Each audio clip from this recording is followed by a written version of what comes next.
The Marlins finish super strong. A sweep in Toronto to end the season. Ryan Weathers dealing. There's tons to get into here. This is Locked On Marlins.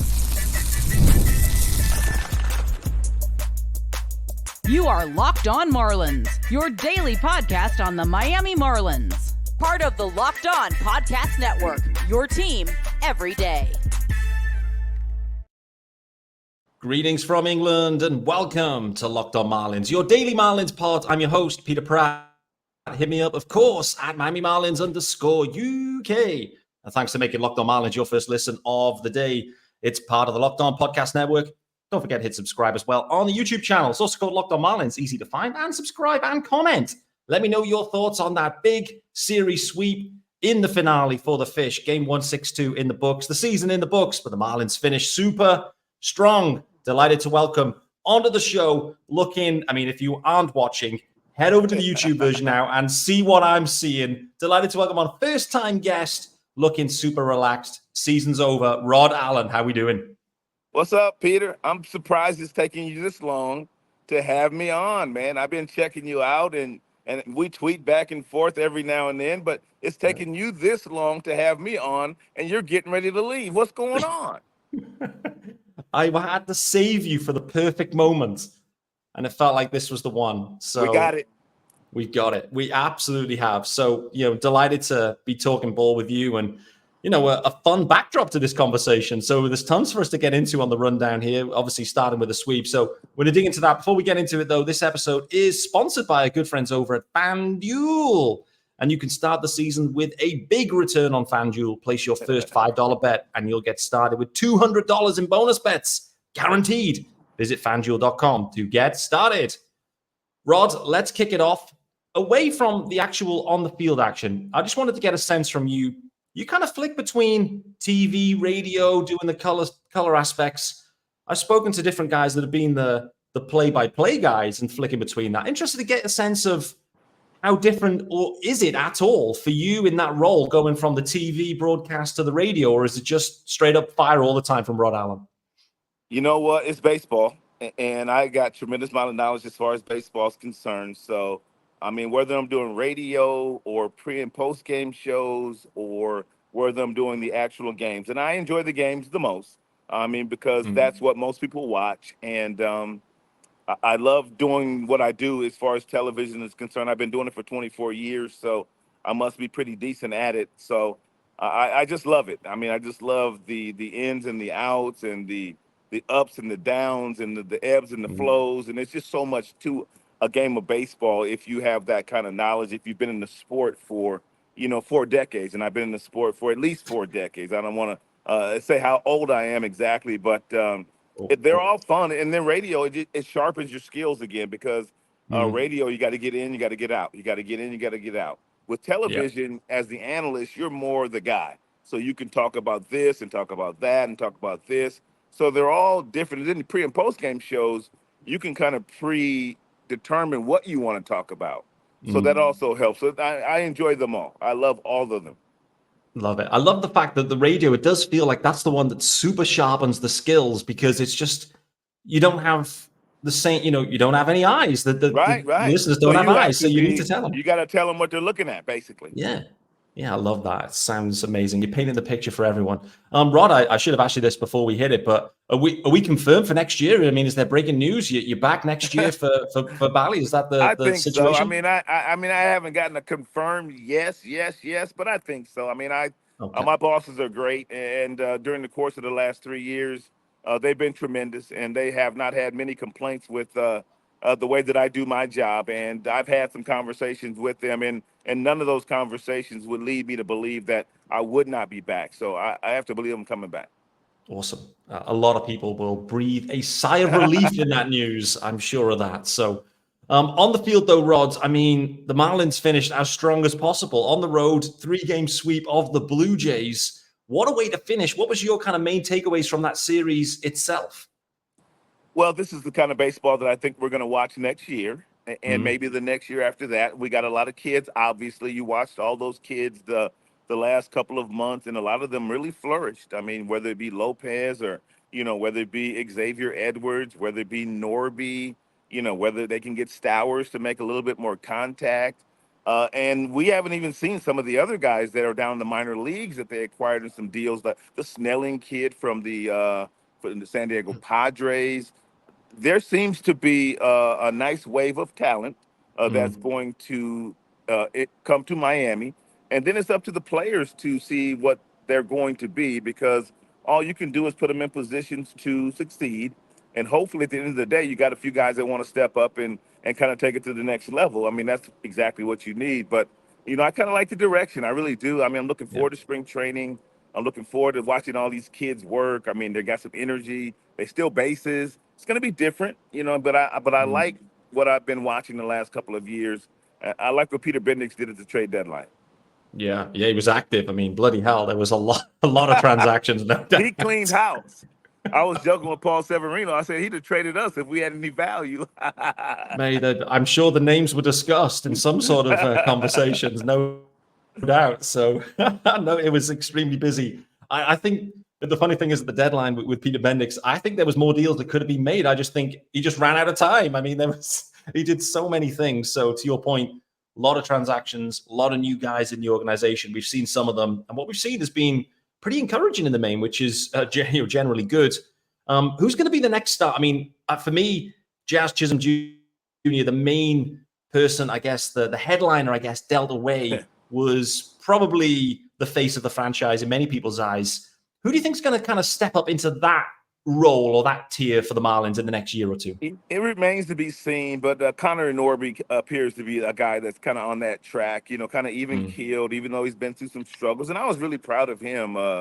Just a couple of days ago, he had 5 strikeouts in Minnesota in front of mm. his family and friends. He almost struck out 6 times. It was a rough night. I felt Yeah, bad for him. As a player, you feel bad. I mean, we're taking shots at the family, and you could just see his little uneasiness. But the next day, he came out, got 3 hits, and you would not have even known that he had the day that he had the day before that. So he's got leadership skills. There's no doubt about that. mm, As far as the pitching staff is concerned, of course, Sandy is the guy that's going to come back and be, he's going to lead that pitching staff, and that's where most of our leadership comes from. yeah. Berger, another older guy on the team. So buying, depending on who they bring in next year, that's where they get some of that leadership from. Yeah, no doubt. I mean, Sandy on the broadcast yesterday as well. I mean, talk about someone looking super relaxed on a broadcast. He He was looks looking good, doesn't GQ he? smooth. Wow. I told him, I asked him after the game, when was he going to start modeling?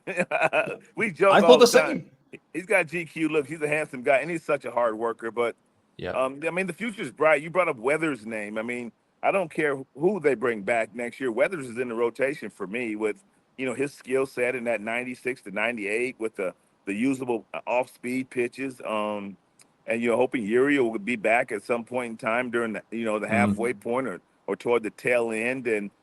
And you watch the Kansas City Royals lose 106 games, and they're in the playoffs this year, so it can happen quick. And yeah, like I no said doubt. before, I'm looking forward to watching all the young kids and all the young talent that's infused Miami here in the last couple of months. Boy, oh boy, spring training could be unreal. I mean, there's only so many jobs to go around, but there are a lot of prospects and guys that are like on the bubble that are going to be fighting hard. No doubt, it's going to be very fun. For Ryan Those are the Weathersby, kind you of mentioned it. Go Those on, are the bud. kind of spring trainings that are good because I mean you got a Yeah. bunch of guys that are hungry, you got a bunch of guys that are fighting for jobs, a bunch of guys that are trying to take care of their families, and Mhm. that's where you get your best competition. So Yeah. it's healthy sometimes to have those kinds of spring trainings. Oh yeah, no doubt. It's going to be all eyes on the the Marlins camp for spring training. You mentioned Weathers, and I was just interested. I mean, you're around him a lot closer than me, clearly. What's from where Weathers was last season? He obviously finished strong in the regular season. He didn't pitch in the postseason, but finished strong in the regular season. He's then stepped up, I think, quite significantly in 2024 when was needed because a lot of injuries, obviously. What's changed for Weathers? What's he been sharing that's kind of taken him to the next level this year? Well, I think last offseason he probably took his craft a lot more seriously than he probably had previously. When you're Mm, number one draft choice and you have that kind of talent, you can kind of just breeze through the minor yeah. leagues. And he was in the big leagues at age 20. In that 2020 season, he was pitching in postseason in the pandemic year for the San Diego Padres against the Los Angeles Dodgers. So if I'm 20 years old and I'm pitching against the Dodgers in the postseason, you probably can't tell me too much. You know what I'm saying? You probably can't tell me a whole lot. But, to his credit, this offseason, he went out and bought one of those TrackMans, they call them. And it helps pitchers, sort of gauge, the shapes on their breaking balls, the spin rate on their fastball. It gives them an idea of what pitches work best for them. And I think from there, and his father was very, very influential in this part as well, because his dad, of course, he pitched for the Marlins, and he wasn't all about all the technology, but he said it really helped his son because it helped him shape that sweeper. And that sweeper, the first couple of months of the season, was a tremendous pitch for him. I mean, you look back at his May, he was on the verge of making an all-star team until he got injured. But I think it's his credit. He started working out, and he started paying attention to detail, and he found something that could help him have success in the big leagues. And he took it out there, and in his spring training, he was one of our best pitchers, other than Puck. And it's just worked well for him. So I hate he had that injury that kept him out for so long, because I would have liked to see what his year would have been like. But I think he worked very, very hard. Yeah, and as you mentioned, he's in the rotation next year. I've inked him in. He's inked in. For me, has absolutely. To be. Yeah, no Whoever doubt. the manager is, that he's in. Well, great segue here, Rod, because we need to talk about some manager discussions here. Before we do that, let's hit the first ad, and then let's talk about Skip Schumaker. It's officially official. We had some rumors for months, but now we get the official announcement. A year? No, just kidding. Exactly. A year of rumors on Skip. So we finally know the outcome on that one. So we're going to dig into that after the first ad. Before we do that, let's let you know about our good friends over at FanDuel. And if the producer can fire up the graphics, that would be exceptional. Thank you there, Mr. Producer. So, guys, you need to listen up rapido. NFL fans in particular, you can start the season with a big return on FanDuel, America's #1 sportsbook. So when you get a hunch in the middle of the game, you can check out the latest stats, view live play-by-play, and so much more on the same page where you can place your bets. You'll get started with $200 in bonus bets guaranteed when you place your first $5 bet. That's FanDuel.com. All right, guys, welcome back to Locked On Marlins and me, Peter Pratt, and the legend, Rod Allen, looking super relaxed. Look at the difference in these backgrounds. I'm sitting in here in Leeds. It is pitch black, raining, windy as hell. Rod is looking, out of shot. You may not be able to see this, but out of shot, there must be a pina colada or something. I don't know, but... No, I got a stash. I didn't want it in the shot. Exactly. Rod, the news that everyone knew, Skip Schumaker announced will be leaving the Marlins. We knew this was coming, but nevertheless, what was your impression, your relationship like with Skip? What's been your view of his couple of years here with the Marlins? Skip's a pro's pro. There's no doubt about that. The last 2 years, he has done everything from a manager's standpoint that I could see that would allow him to do whatever he wants to do in this game. If he wants to manage again, if he wants to coach, if he wants to go in the front office, Skip has a skill set that very few have. He's a great leader of men, and that's a really great compliment to Skip Schumaker. For the last couple of years, he has held his head high, and he's just been tremendous. I've talked to him several times on camera, off camera, and we have a nice relationship, and it's just good that good people will move on, and they parted in the right way. There was no, whatever there was. But anyway, I love Skip Schumaker. I wish him nothing but the best. His players love him. I know our broadcasters love him, and the city loves Skip Schumaker. So whatever Skip Schumaker's next venture is, I wish him nothing but the best.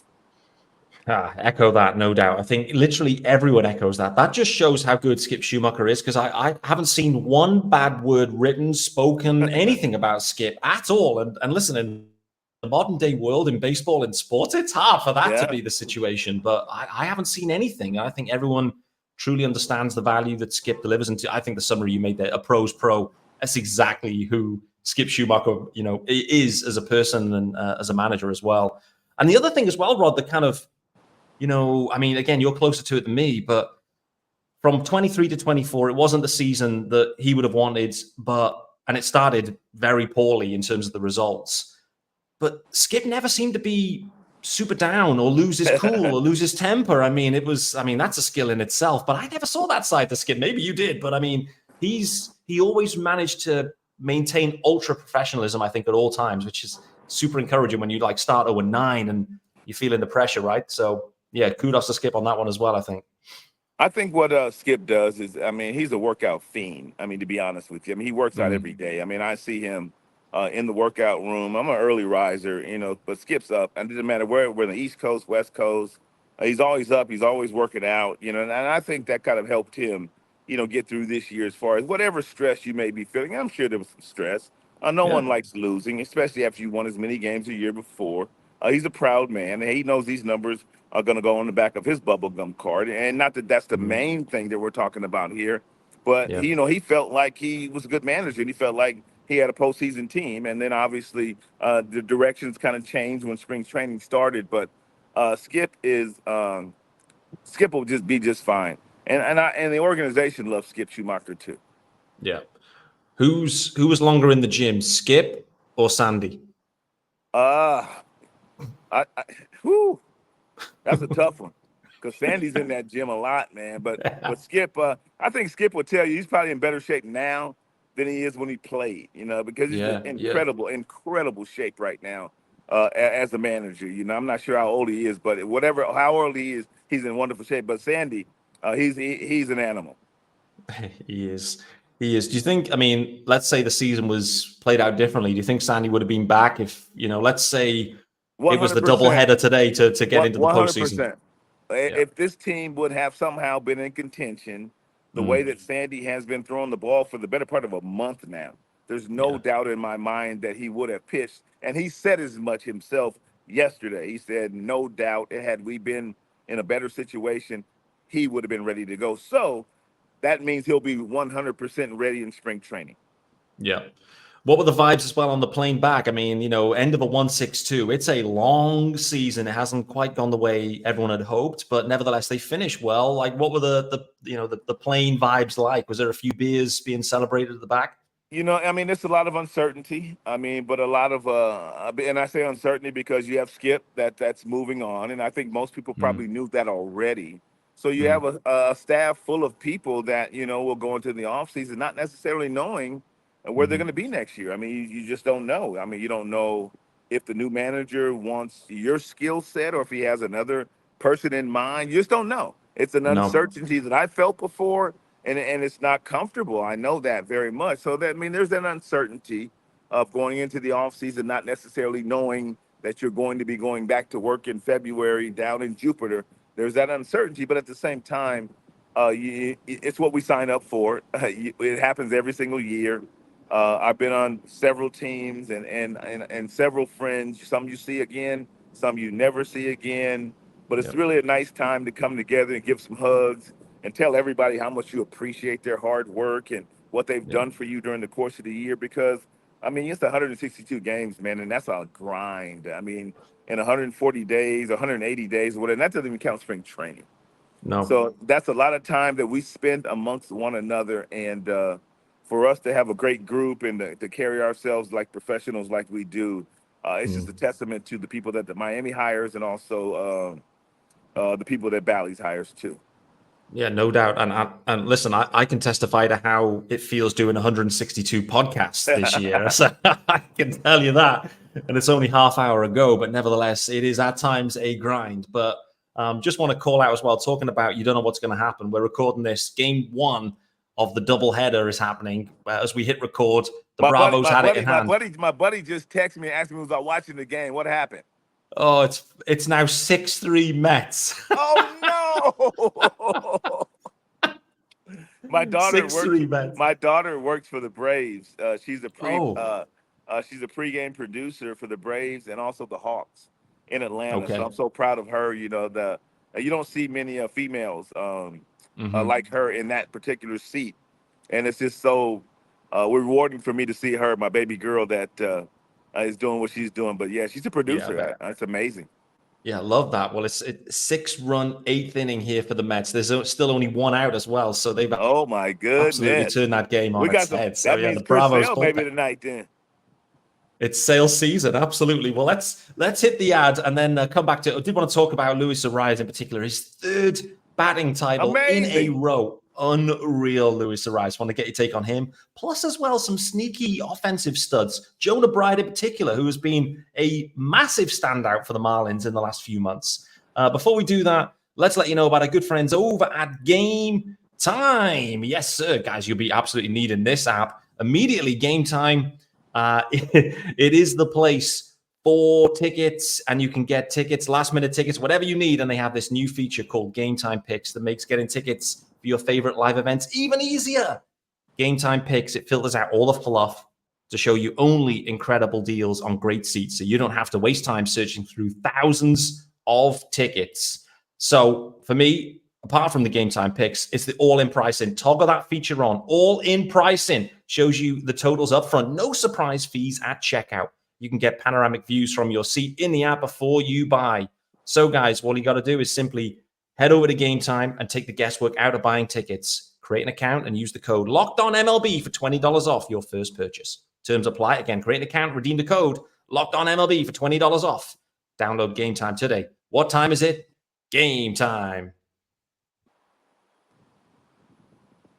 Final segment here on Locked On Marlins with me, Peter Pratt, and Rod Allen. And Rod, Luis Arraez, 3 batting titles in a row. He was head-to-head with Ohtani yesterday. Ohtani couldn't get it done. Arraez gets it done with a double. He put the exclamation point on it yesterday with a massive double. Right center field, I think it was. But Arraez, unreal performance. 3 batting titles in a row. Just how good is Luis Arraez?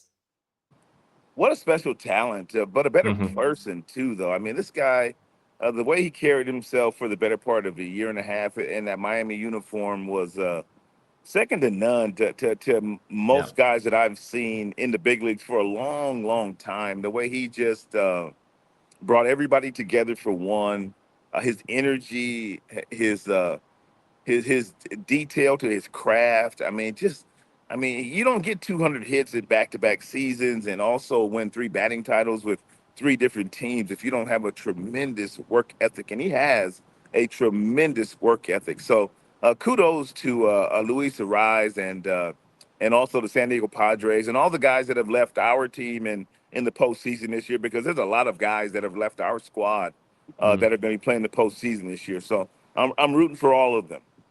Yeah, no doubt. It's a good call out. I mean, there should be a lot of kind of Miami eyeballs, onto the Padres now, obviously, with Hoeings. I mean, Hoeings being just like absolutely tearing it up there. Tanner Scott's there as well. And obviously, Luis Arraez doing his thing. I think there's going to be a lot of kind of Marlins fans segueing across to the Padres, I guess. Why not? So they're going to be a fun watch, I think, in the postseason. They've had a real nice second half as well. So going to be fun. Luis Arraez, final year of his arbitration, I think, coming up next year. Maybe my assumption is paid. He deserves to get paid sooner or later. I was going to say, could you see the Padres maybe just going, okay, let's just sign this guy long term? I mean, listen, wherever Arraez goes, it seems like teams make the postseason. So I lock think him in somebody's and go going to find a lot of value in what he does every single day, because not only is he doing what he does, but he makes everybody else better. I mean, because last year we had Sanchez that learned how to hit the ball the other way. We had guys like Xavier that learned how to hit the ball the other way from both sides of the plate. You had Bell. You had guys like De La Cruz. He rubbed off on everybody from a work ethic standpoint, and also by watching what he did. Not striking out. Guys on our team, actually, they didn't want to strike out. You know what I'm saying? Yeah, absolutely. This is it. You get that kind of guy around, you learn from them. And that's what you need, particularly with young guys around, obviously. You mentioned Xavier Edwards. I want to ask about him because, he was effectively the heir to the throne here as soon as Arraez was moved. It created the opportunity for X. He's absolutely taken that. I mean, boy, oh boy, what a campaign for Xavier Edwards, both with the stick. He's obviously been asked to play shortstop a ton. Equally, the base running. That's what caught me off guard, to be honest with you, Rod. I didn't realize he had these wheels. He's absolutely on fire. He's probably on, if it was a 1.62 pace, he'd probably steal about 90 bags. It's absolutely unreal from Xavier Edwards. He'd be way up there. I mean, when Skip told him on, I believe it was July the 2nd, when they let Anderson go. He told him, "You're going to be the shortstop." I mean, and he took it and he ran with it. I mean, from both sides of the plate, I think he was hitting about 350, 360 for about 6 weeks, and there was no one better at hitting fastballs. Has a real simple swing. He makes good contact. He keeps his head down, doesn't swing and miss that much. He walks. His on-base percentage was nearly 400 or over 400, and that's key for a guy like him. Shortstop, he's going to have to continue to work at shortstop Yep. because it's a demanding position. It's a position where you can't hide either. I mean, shortstops are No. usually the dudes on the team. You got to have the best range, and if you don't have the best arm, then you got to figure out a way to, get rid of the ball a little quicker than you normally would. So there's things he's still learning at that shortstop position. But going into 2025, I'd be shocked if he's not our leadoff hitter in some shape or form. No, I completely agree. What about Jonah Bride? Because this is a guy that, I mean, I don't think anyone really had much of a scouting report on, but boy, oh boy, as soon as the opportunity has arisen for Jonah, again, post deadline, creates opportunities. He, for me, has been probably the main guy that has stepped into the opportunity with both feet. He finished the year incredibly, and I think he's really put his best foot forward for next season, right? That's just a great observation on your part, Peter, because I mean, I gave him a nickname yesterday, Jonah Bride and the slow heartbeats, because every time he's in that batter's box with a runner in scoring position, it just seems like none of our other guys, and we got a young team by and large, they're young, they don't know how to hit yet with runners in scoring position, but somehow, some way, Jonah Bride does. Yeah. He just slows the game down, gets a good pitch to hit, and takes what's given to him. And why so many guys, and I mean, I don't mean to call guys out. It could be a Stowers, it could be a TonaI, it could be a Norby, it could be a Lopez, all of them. Sometimes the game Yeah. speeds up on those guys in those situations, but somehow he is able to slow it down. I don't know what his role will be next year. I know he's a big league hitter. I know that much. So if he's with us, that's great. But you just never know these days with all the changings of the roster. But I've been thoroughly impressed with how he's gone about his business. Yeah, no doubt. What's he like off the field as well? Because I've got to be honest, I haven't Real seen much of quiet him. guy, real Yeah, quiet. quiet I guy. talk to him a lot in the clubhouse, and he's got these glasses he wears, when he's not playing, what I mean? So he looks like a little professor walking around, but, he's real quiet, man, just gets his work in, it's kind of one of those guys like, you see him, but you don't hear him. And Yeah, that's one of the biggest compliments that you can give to a guy that's not really been in the big leagues for a long time. Just you don't hear him, but you see him. You know what I'm saying? yeah, That means they're not talking a lot. yeah, for sure. I talk for a living. Exactly. Me too. So I feel you on that one. We're pretty much out of time, and so I've asked everyone this question, Rod, as I've been winding down. Get the crystal ball out. Look ahead. Tell me, when's the next season? Which year is the next season the Marlins make the postseason? Where are we at? 24. I mean, I could make it easy and say 25. I mean, but I'm not going to Oh, do that. baby. But I say 26. Yeah. I say 26. They could be knocking on the door again, back to the postseason with Cabrera. If the light ever comes on for that dude, and you Yeah. got Weathers, and then you got Yeri will be back, and then you have Sandy, you have Luzardo. If I didn't mention him, you got guys like Bayoso, who's a swing guy. You got this kid Snelling down in the minors. You got that kid White coming too down in the minor leagues, along with his buddy, the other guy. I'm drawing a blank on his name, but as long as you have pitching and you Yeah. got power pitching and you can miss some bats, it comes together. I mean, take a look at the teams this year that have gotten it done.